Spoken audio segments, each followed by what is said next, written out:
Assalamualaikum warahmatullahi wabarakatuh. Perkenalkan, saya Feby Fajrianti Ramadhani dengan NIM 2305111108.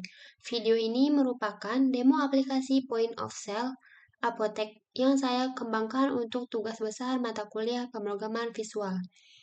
Aplikasi ini bernama Face Pharma. Dibangun menggunakan bahasa pemrograman C# dengan Windows Form dan basis data Microsoft SQL Server. Aplikasi ini digunakan untuk mengelola operasional apotek, mulai dari data obat, transaksi penjualan dan pembelian, stok off-name, hingga laporan. Langsung saja kita mulai dari halaman login.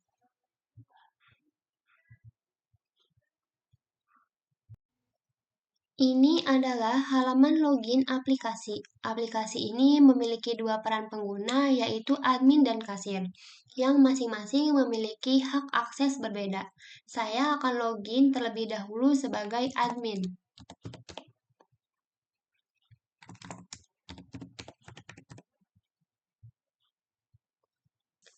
Login berhasil dan sekarang kita masuk ke halaman dashboard. Bisa dilihat di sebelah kiri, admin memiliki akses penuh ke seluruh menu, mulai dari master data, transaksi, inventaris, laporan, hingga utilitas. Di bagian atas, ada beberapa card yang menampilkan ringkasan data secara real-time, yaitu total jenis obat, total supplier, jumlah transaksi hari ini, dan total pendapatan hari ini. Di bawahnya, ada tabel yang menampilkan daftar obat dengan stok yang hampir habis, supaya admin bisa langsung tahu obat mana yang perlu dipesan ulang. Sekarang, saya masuk ke menu kategori obat.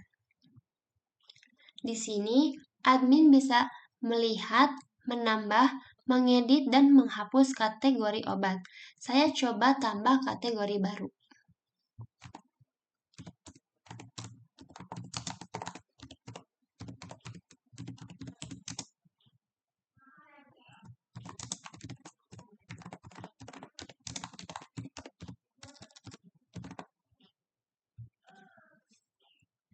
Obat berhasil ditambahkan.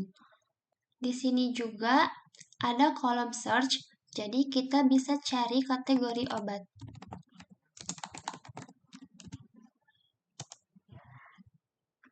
Kita juga bisa edit untuk ganti namanya.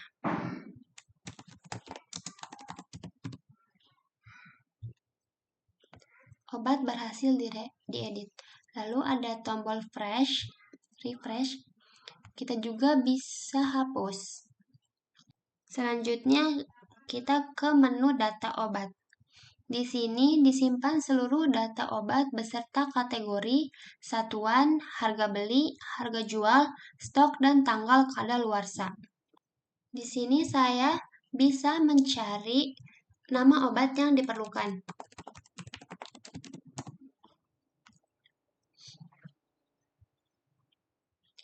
Dan bisa mengedit data obat yang sudah ada. Misalkan kita ubah harganya dan tanggal expirednya.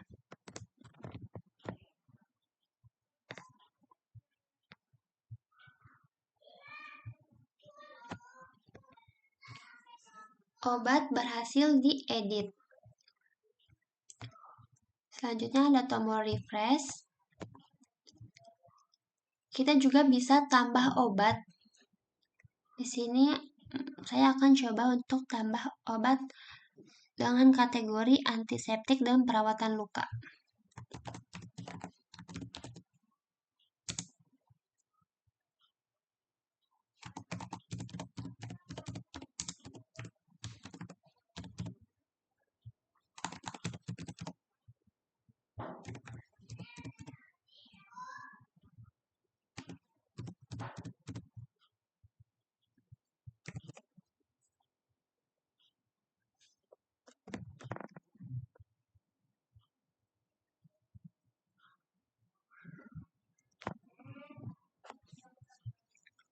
Obat berhasil ditambahkan.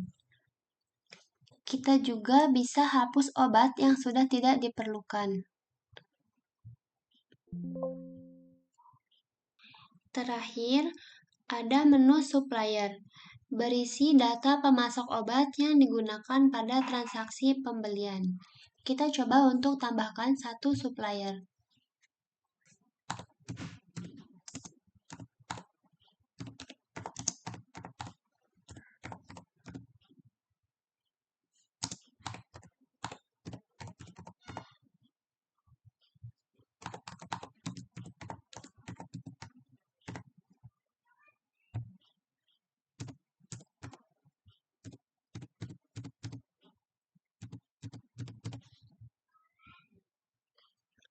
Supplier berhasil ditambahkan.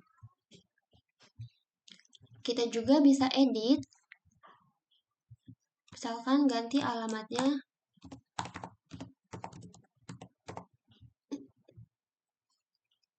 Kita bisa hapus.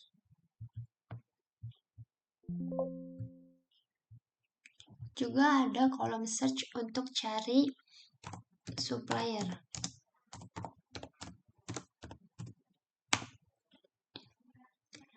Oke, kita lanjut.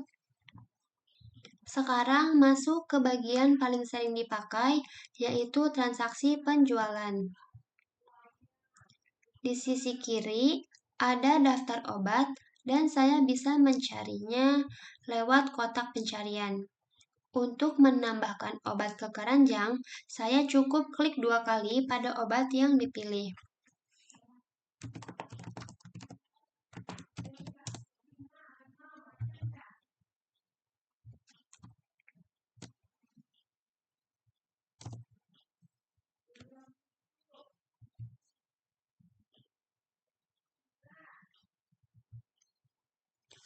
Jika kita mau beli satu obat dengan jumlah yang banyak, kita bisa ubah di kolom KTY ini.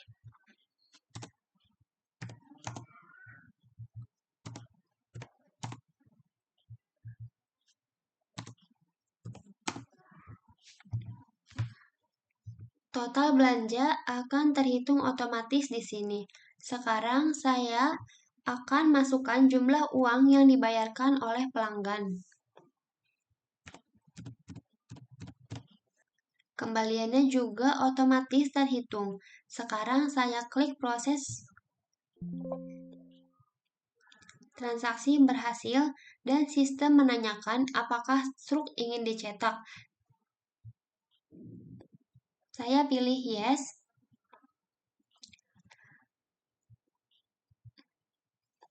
Ini adalah tampilan struk yang bisa langsung dicetak ke printer setelah transaksi selesai.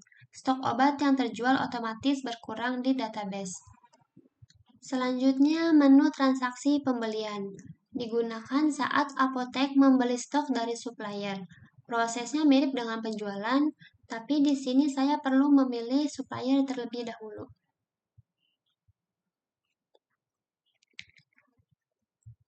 Lalu kita pilih beberapa obat yang mau di stok.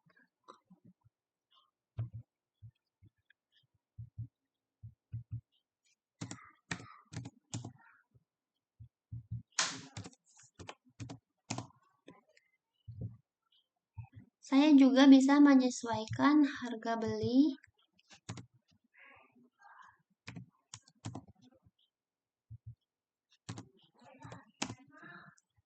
Lalu klik proses pembelian.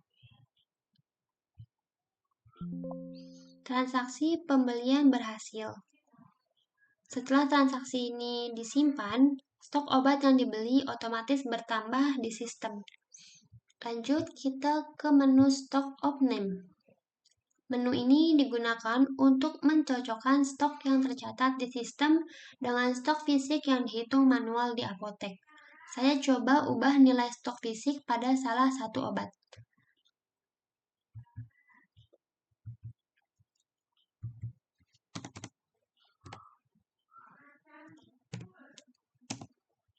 Kita beri keterangannya.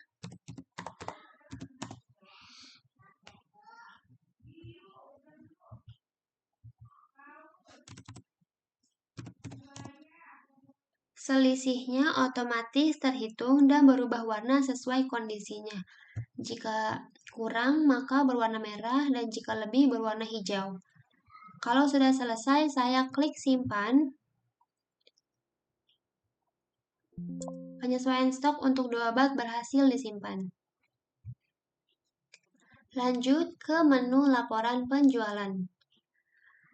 Menu laporan penjualan menampilkan seluruh riwayat transaksi penjualan yang bisa difilter berdasarkan rentang tanggal.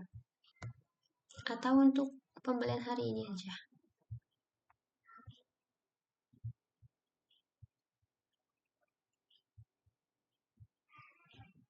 Kalau saya klik salah satu transaksi, detail item akan langsung muncul di bawahnya.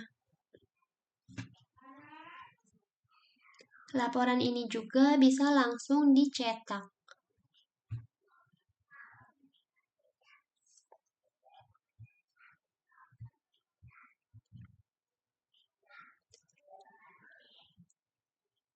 Selanjutnya di laporan pembelian dan laporan stok punya cara kerja yang sama seperti laporan penjualan tadi. Terakhir, ada fitur backup dan restore database. Khusus untuk admin, fitur ini berguna untuk mengamankan data apotek.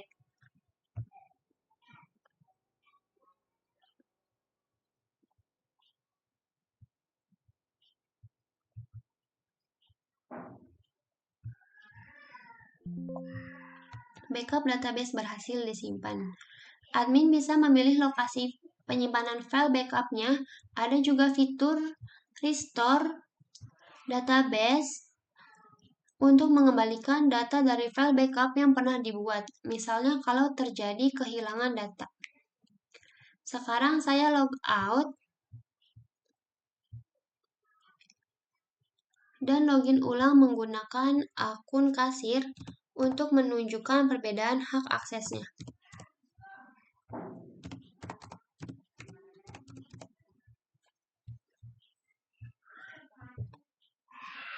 Bisa dilihat, sidebar menu untuk kasir jauh lebih terbatas. Hanya ada dashboard dan transaksi penjualan. Menu-menu seperti master data, pembelian, laporan, dan utilitas tidak muncul karena bukan wewenang kasir. Ini adalah penerapan konsep hak akses berbasis peran atau role-based access control. Kita akan coba melakukan transaksi penjualan lewat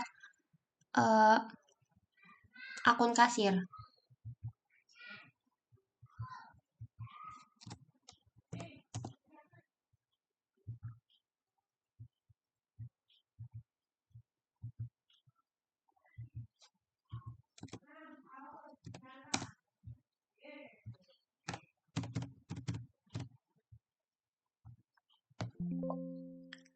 Transaksi berhasil. Prosesnya kurang lebih sama seperti melakukan transaksi penjualan lewat dashboard admin.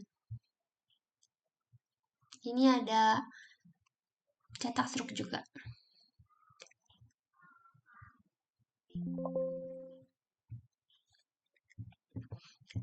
Itu tadi demo aplikasi Pos Apotek Face Pharma yang mencakup fitur login dengan hak akses berbeda, dashboard, master data, transaksi penjualan dan pembelian, stock of name, laporan, serta backup dan restore database. Terima kasih sudah menonton. Mohon maaf apabila ada kekurangan dalam pengerjaan tugas ini. Wassalamualaikum warahmatullahi wabarakatuh.